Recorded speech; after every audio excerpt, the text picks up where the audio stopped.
صلی علی سیدنا صلی اللہ علیہ وسلم بسم اللہ الرحمن الرحیم۔ ایام قربانی قریب آ رہے ہیں اور اس ماہ ذوالحجہ کے اندر مسلمان یہ فریضہ سر انجام دیتے ہیں۔ دیکھیں، ایک قربانی ہے جو وہاں پہ ہے، حجاج کرتے ہیں، حجاج کرام، اور وہ حدود حرم کے اندر کی جاتی ہے، اور ایک وہ بھی ہوتی ہے جو دم لازم ہوتا ہے۔ اس کے علاوہ یہ قربانی ہے، پیارے آقا کریم نبی رحمت صلی اللہ علیہ وسلم نے 10 سال مدینہ منورہ میں گزارے اور آپ علیہ السلام نے ہر سال قربانی کی ہے، اور مدینہ منورہ حدود حرم سے باہر ہے۔ تو معلوم ہوا کہ یہ قربانی پوری امت مسلمہ کے صاحب نصاب اور جو وسعت رکھنے والے احباب ہیں ان کے اوپر آیا ہے۔ بعض روایات کے اندر آتا ہے کہ وہ ہماری عیدگاہ قریب بھی نہ آئیں جو قربانی طاقت رکھتے ہوئے بھی ادا نہ کریں، لہٰذا یہ واجب اور ضروری ہے۔ اس کا نصاب ہے 5 چیزیں، زکوٰۃ کے لیے 4 چیزیں ہیں: سونا، چاندی، کرنسی اور مال تجارت، اور اس کے لیے 5ویں چیز بھی ہے: سونا، چاندی، کرنسی، مال تجارت اور ضرورت سے زائد سامان۔ یہ 5 چیزیں مل کے آج کل تقریباً 1,80,000 کے قریب پہنچ جائیں تو قربانی کا کرنا ضروری ہوگا۔ مقیم ہو، عاقل بالغ مسلمان ہو، مرد ہو یا عورت ہو۔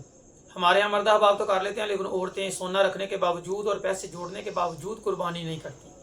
جو عند اللہ مجرم ہوتی ہیں اور گناہ گار ہوتی ہیں۔ لہٰذا گھر کے اگر 2 افراد صاحب نصاب ہیں، 3 افراد صاحب نصاب ہیں، تو ہر ایک پہ الگ قربانی کا کرنا واجب اور ضروری ہوگا۔ اور دوسری بات یہ ذہن کے اندر رکھنی ہے کہ اگر کسی پہ قربانی واجب نہیں تھی اور اس نے نظر یا منت مان لی کہ میرا یہ کام ہو گیا تو میں قربانی کروں گا یا کروں گی، اور اس کا وہ کام ہو جائے تو اس پہ بھی قربانی کا کرنا واجب اور ضروری ہو جاتا ہے۔ اسی طرح اگر کوئی غریب غیر صاحب نصاب ہے اور اس نے قربانی کی نیت سے جانور کو خرید لیا تو اب اس کے اوپر بھی اس جانور کی قربانی کا کرنا یہ ضروری ہو جائے گا اور وہ اس پہ واجب ہو جاتی ہے، یعنی اس نے اپنے اوپر خود واجب کی ہے قربانی۔ اس لیے یہ مسئلہ بھی نکلتا ہے کہ اگر غریب کا جانور چوری ہو گیا تھا یا گم ہو گیا تھا اور اس نے دوسرا جانور خرید لیا تو وہ دوسرا بھی اس پہ واجب ہو گیا، اور اس طرح اگر پہلا مل گیا تو اب اس پہ دونوں قربانیاں کرنا واجب اور ضروری ہے، کیونکہ یہ اس نے اپنے اوپر خود واجب کی ہے، شریعت نے اس کے اوپر واجب نہیں کی تھی۔ جبکہ امیر کا اگر گم ہو جائے یا چوری ہو جائے، اس نے دوسری قربانی خرید لی اور پہلی بھی مل گئی تو اب ان میں سے جو چاہے وہ کر لے، اور بہتر تو یہی ہے کہ جو ان میں سے اچھا اور بہتر جانور ہے وہ کرے، کیونکہ اس پہ ایک ہی قربانی کا کرنا واجب اور ضروری ہے۔ بعض لوگ کہتے ہیں جی لو جی غریب پہ زیادہ قربانی، بھائی غریب خود اپنے اوپر واجب کر رہا ہے، شریعت نے اس کے اوپر واجب نہیں کی تھی، تو لہٰذا اس اعتبار سے اس مسئلے کو تھوڑا سا سمجھنے کی ضرورت ہے۔ اور یہاں پہ یہ بات بھی ذہن کے اندر رکھیں کہ قربانی کے جانور کا عیب سے پاک ہونا ضروری ہے، اور علماء و فقہاء کرام فرماتے ہیں کہ ہر وہ یہ جو جانور کی قیمت کو کم کر دیتی ہے، جمال کو کمال کو کٹا دیتی ہے، اس کے حسن اور دیگر معاملات کے اندر فرق آ جاتا ہے، جس کی وجہ سے اس کی قیمت کم ہو جاتی ہے، ویلیو کم ہو جاتی ہے، اور تو وہ عیب شمار ہوگا اس جانور کے اندر، لہٰذا عیب زدہ جانور اس کی قربانی نہیں کی جائے گی۔ اس لیے علماء کرام فرماتے ہیں کہ عقیدے کا شرک سے پاک ہونا ضروری ہے، اور جب عمل کریں تو اس کا ریاکاری سے پاک ہونا ضروری ہے، قربانی کریں تو قربانی کے لیے مال کا حرام سے پاک ہونا یہ ضروری ہے، اور اس طرح قربانی کے جانور کا عیب سے پاک ہونا ضروری ہے، اور بہترین اور خوبصورت جانور اللہ کے راستے کے اندر قربان کرنا چاہیے۔ انشاءاللہ العزیز الگ الگ ویڈیوز کے اندر ان کی قربانی کے جانوروں کے جو عیوب ہیں ان کا ذکر کیا جائے گا کہ کون کون سے عیب عموماً جو پیش آتے ہیں اور کون سے عیب نہیں ہیں جن کو ہم عیب سمجھ لیتے ہیں۔ تو بہرحال یہ کہ عیب سے پاک ہونا چاہیے۔ بڑا جانور جو ہے جیسے بیل ہے، گائے ہے، تو یہ جانور جو ہے یہ 2 سال کے ہونے چاہیے۔ چھوٹا بکرا ہے وہ 1 سال کا ہونا چاہیے، جو بکرا چھوٹا جانور ہے، بکرا بکری ہے 1 سال کا ہونا چاہیے، اور اونٹ جو ہے وہ 5 سال کا ہونا چاہیے۔ بعض لوگ کہتے ہیں بکرا یا بھینسا، یہ گائے بیل یہ دھندا ہو تو تبھی، لیکن اگر خود پالا ہوا ہے یا ایسے لوگ ہیں جو واقعتاً ایماندار ہیں اور ابھی دھندا نہیں ہوا جسے ہم اپنی زبان میں کہتے ہیں، تو 2 سال مدت پوری ہو گئی تو وہ قربانی پہ لگ جاتا ہے۔ اس طرح بڑے جانور کے اندر اونٹ یا گائے بیل ہے، اس کے اندر 7 افراد بھی شریک ہو سکتے ہیں اور کم بھی افراد شریک ہو سکتے ہیں، 6 بھی، 5 بھی، 4 بھی، 3 بھی،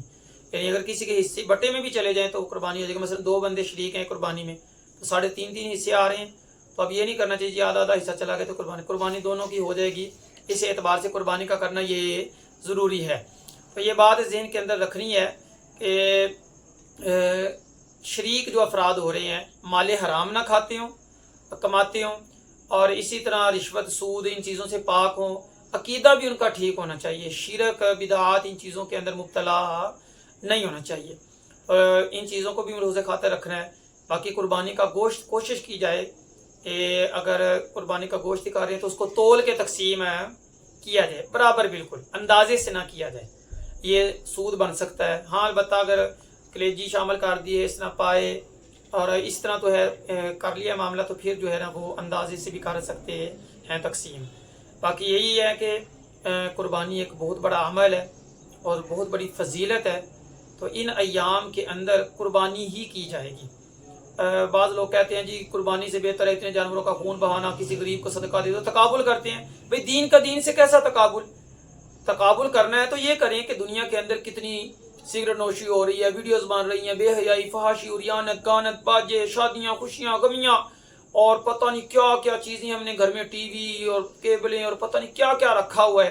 تو ہم اتنی چیزوں کے اندر فضول خرچیاں کر جاتے ہیں، اور ہمیں نظر آتی ہے تو صرف قربانی نظر آتی ہے کہ قربانی نہیں کرنی جی، اس کی جگہ پیسے کسی غریب کو دے دے۔ بھائی دین کا دین سے تقابل نہیں ہوتا، دنیا کا دین سے تقابل کیا جاتا ہے کہ بہتر ہے ناچ گانے سے شادیوں کے موقع پہ کہ غریبوں کو دے دیا جائے۔ تو بہرحال یہ اعتراض بھی بے بنیاد ہے جس کی کوئی حقیقت نہیں ہے، تو کوشش کی جائے کہ ان ایام میں قربانی ہی کی جائے گی، اور یہی عمل اللہ رب العزت کو سب سے زیادہ محبوب ہے ان ایام کے اندر۔ باقی انشاءاللہ چیدہ مسائل ذکر کر دیے جائیں گے۔